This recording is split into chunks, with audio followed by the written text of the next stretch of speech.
लग्न ठरलं? Thanks to Marathi matrimony. लग्न म्हणजे मराठी मॅट्रिमनी. विश्वासाची 26 वर्ष. लाखो सुखी दाम्पत्य. डाउनलोड करा मराठी मॅट्रिमनी.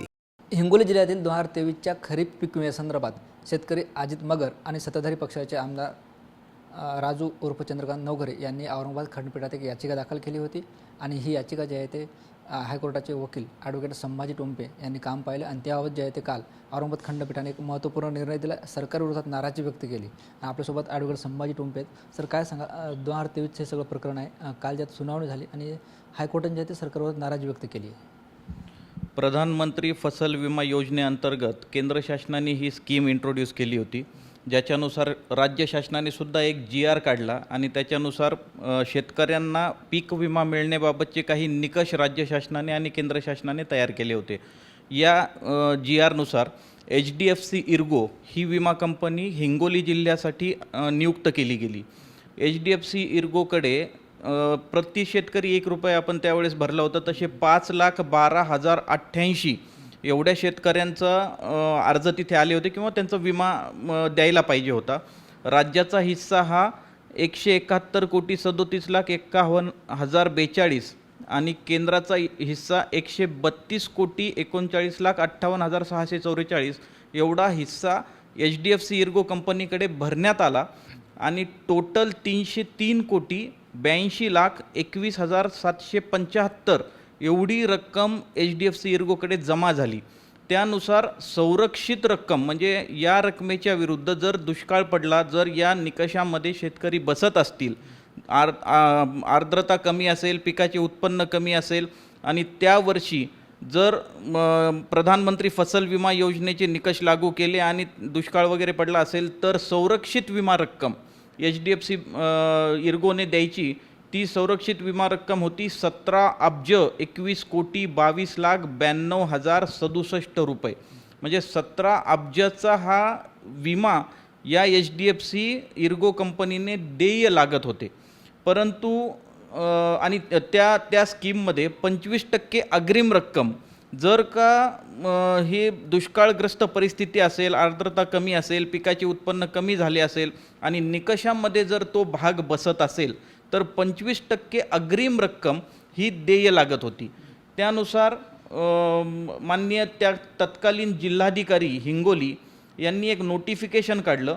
या नोटिफिकेशनची तारीख आहे 14 सप्टेंबर 2023 आणि त्यांनी असा निर्णय घेतला की 25% अग्रिम रक्कम ही शेतकऱ्यांना देय आहे आणि ती या कंपनीने दिली पाहिजे.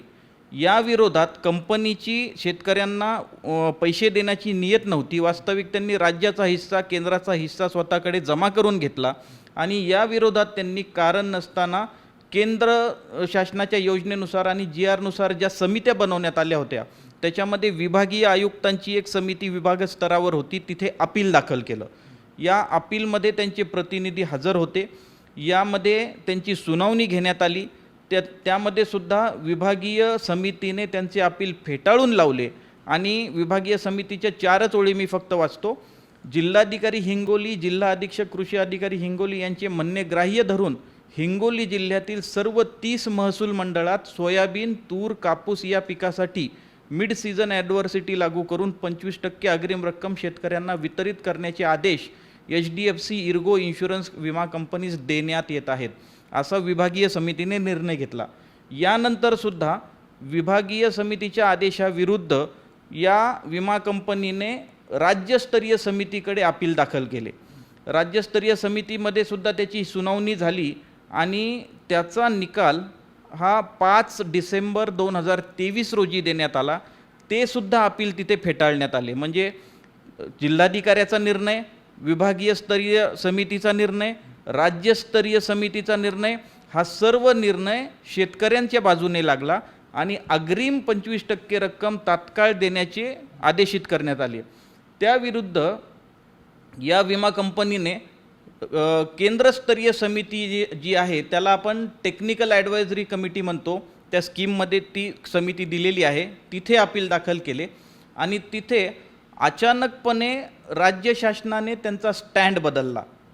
तिथे त्यांनी आता आम्ही जे प्रकरण इथे दाखल केलेलं आहे त्यामध्ये राज्य शासनाने त्यांचे म्हणणे मांडले त्यामध्ये त्यांनी संदिग्ध भूमिका आहे त्यांची की देय किंवा नाही देय, पण वास्तविकपणे राज्य शासनाने सुद्धा राज्यस्तरीय समितीने तो जो निर्णय आहे जिल्हाधिकाऱ्याचा आणि विभागीय स्तरीय समितीचा तो कायम ठेवला होता. पीक विमा द्यायला पाहिजे असे सांगितले होते, परंतु केंद्रस्तरीय समितीसमोर हा स्टँड बदलून त्यांनी जी काही लाईन मान्य उच्च न्यायालयासमोर आर्ग्युमेंट करताना न्यायालयानेच निदर्शनाला आणून दिली ती आहे की whereas their response the state government stated that although there was a dry spell reported in contested IUs there was a recovery of crop later after invoking the MSA in all the disputed IU. State government agreed the pleading of IC regarding no shortfall in actual yield as per the CCE data in most of the disputed IU.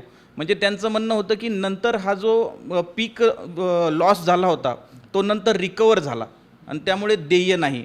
तर अशा पद्धतीचं म्हणणं मांडल्यामुळे TAC committee जी सेंट्रलची committee आहे देशस्तरीय, त्या कमिटीने हे appeal विमा कंपनीचे मान्य केले आणि सर्व पहिले जे आदेश होते ते रद्द केले. याच्या विरोधात आम्ही मान्य उच्च न्यायालयामध्ये शेतीनिष्ठ शेतकरी अजित कुमार मगर आणि आमदार चंद्रकांत नवघरे यांच्या वतीने जनहित याचिका दाखल केली. या जनहित याचिकेची सुनावणी मान्य उच्च न्यायालयासमोर झाली. तिथे या सर्व गोष्टीचा उहापोह झाला आणि मान्य न्यायालयाने 21/4/2026च्या आदेशानुसार शासनाच्या या भूमिकेवर तीव्र नापसंती व्यक्त केली की तुम्ही वरती गेल्यावरती ज्यावेळेस अपील झालं तिथे तुम्ही भूमिका का बदलली. मान्य न्यायालयाने हा शब्दसुद्धा वापरला सुनावणीच्या वेळेस की Y you taken the U turn direct तुम्ही वेगळी भूमिका का घेतली. आणि न्यायालयाने विविध आदेश त्यामध्ये दिलेले आहेत. त्यामध्ये त्यांनी पूर्ण ज्या काही राज्य शासनाच्या ॲथॉरिटी आहेत, केंद्र शासनाच्या ॲथॉरिटी आहेत, त्यांना शपथपत्र दाखल करण्याचे सांगितले आहे. त्यामध्ये मान्य न्यायालयाने या आदेशात स्पेसिफिक 6 नंबर पॅरामध्ये असं म्हणलं आहे की 5,12,439 शेतकऱ्यांचा जर तुम्ही विमा उतरवला असेल तर 1,54,469 शेतकरीच कसे पात्र झाले आणि उर्वरित जे शेतकरी आहेत राहिलेले त्या शेतकऱ्यांना अपात्र घोषित करताना त्यांची सुनावणी घेण्यात आली का किंवा त्यांना नोटीस देण्यात आली का, त्यांना अपात्र घोषित करण्यासाठी कुठले निकष लावण्यात आले, त्यांना तुम्ही डायरेक्ट अपात्र घोषित करून फक्त 1,54,469 शेतकऱ्यांनाच का पैसे दिले, बाकीच्यांना का दिले नाही, अशी विविध प्रश्नांची उत्तरं न्यायालयाने मागितली आहेत.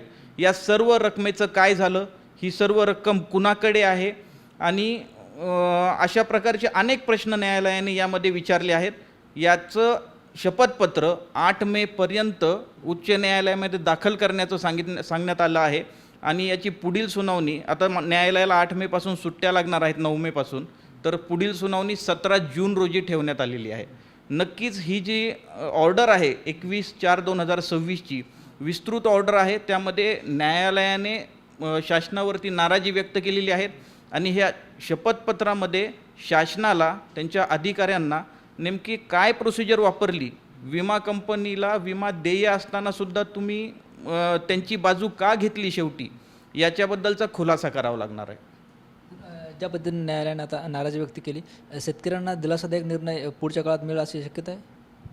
ज्या पद्धतीने माननीय उच्च न्यायालयाने 21/4/2026च्या आदेशामध्ये विविध प्रश्न राज्य शासनाला विचारलेली आहेत, त्यामध्ये तुम्ही अपात्र घोषित केलेल्या शेतकऱ्यांना काय निकष लावून अपात्र घोषित केलं, त्यांच्याकडनं तुम्ही कुठली नोटीस वगैरे देऊन त्रुटींची पूर्तता करून घेतली का, हे सर्व उत्तरं माननीय न्यायालयाला अपेक्षित आहेत. जर राज्य शासन त्यांचे प्रतिनिधी न्यायालयाची उत्तरं देण्यास असमाधानकारक काहीतरी त्यांनी घेऊन आले आणि ते जर समाधानकारक उत्तर देऊ शकले नाही तर निश्चितच न्यायालय याची इन्क्वायरी लावू शकतं किंवा विमा या सर्व शेतकऱ्यांना द्या असाही आदेश देऊ शकतं. आमचा नक्कीच त्यासाठी प्रयत्न राहील.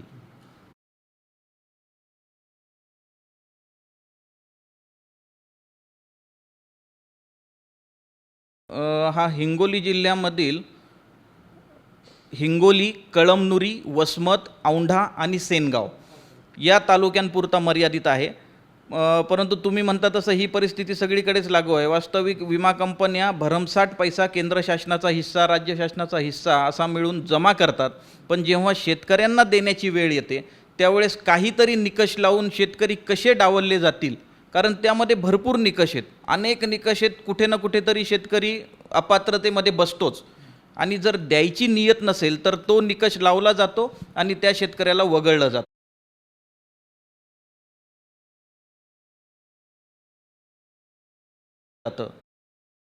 नक्कीच हा जो प्रश्न आहे हा हिंगोली जिल्ह्यामधील हिंगोली, कळमनुरी, वसमत, औंढा आणि सेनगाव या तालुक्यांपुरता मर्यादित आहे.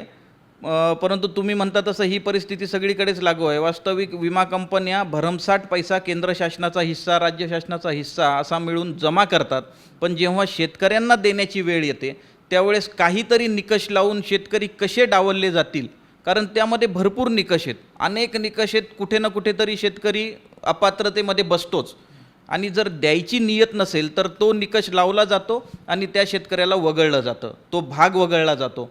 हे नक्कीच म्हणजे याची दखल न्यायालयाने घेतलेली आहे आणि त्यामुळे आपल्याला अशी अपेक्षा करता येईल की येणाऱ्या काळामध्ये न्यायालय शेतकऱ्यांच्या बाजूने निर्णय देऊ शकते.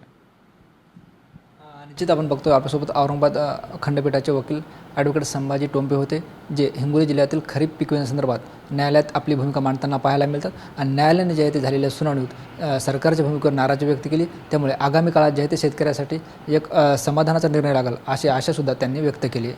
कॅमेरा पर्सन अमित आडेसह ज्ञानेश्वर लोंढे, TV9 मराठी, छत्रपती संभाजीनगर. लग्न ठरलं थँक्स टू मराठी मॅट्रिमनी. लग्न म्हणजे मराठी मॅट्रिमनी. विश्वासाची 26 वर्ष, लाखो सुखी दाम्पत्य. डाउनलोड करा मराठी मॅट्रिमनी.